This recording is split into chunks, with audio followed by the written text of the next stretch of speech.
Class 4 এর বিজ্ঞান পৃষ্ঠা 55 সপ্তম অধ্যায়ের সমাধান। প্রাকৃতিক যা কিছু মানুষের কাজে লাগে তাই প্রাকৃতিক সম্পদ। সোনা, রূপা ইত্যাদি খনিজ সম্পদ। তেল, কয়লা, প্রাকৃতিক গ্যাস ইত্যাদি জীবাশ্ম জ্বালানি। পুরানো বস্তুকে রিসাইকেল করে নতুন বস্তুতে পরিণত করা হয়। বায়ু প্রবাহ ও পানির স্রোত বিদ্যুৎ উৎপাদনে ব্যবহৃত হয়। 2 নম্বর টিকচিহ্ন। নিচের কোন প্রাকৃতিক সম্পদটি নবায়নযোগ্য? সূর্যের আলো।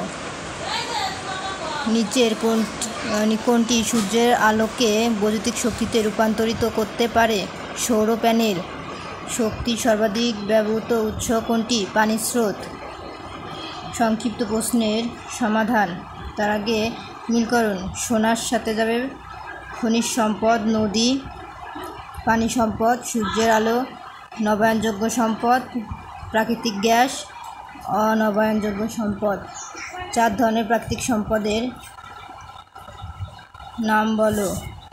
পানির সম্পদ, বনজ সম্পদ, খনিজ সম্পদ, ভূমি সম্পদ।